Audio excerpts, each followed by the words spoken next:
ini tak suruh minum itu malah tambah batuk gitu, tambah batuk. Padahal kita tahu bahwa ramuan Banyu ini sendiri untuk bagus, tapi untuk batuk itu lebih bagus, untuk paru-paru juga lebih bagus, tapi ini diminum malah batuk seperti itu. Oke, sip. Pertanyaan yang luar biasa bagusnya. Oke, saudara-saudaraku yang menanyakan ini akan saya jawab.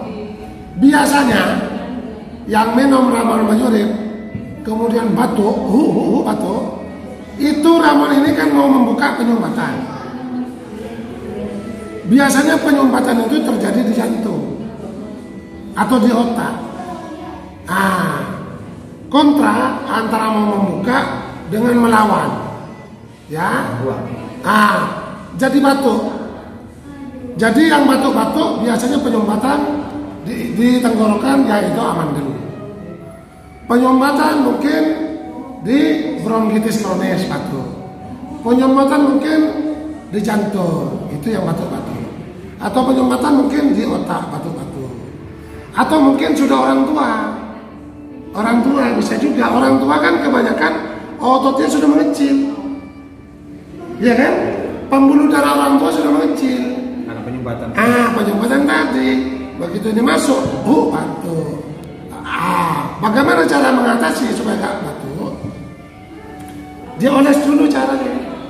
Maka tanyakan pasiennya, sakit apa? Simba, saya jantung nak. Makanya kalau penyakit jantung jangan diminum dulu.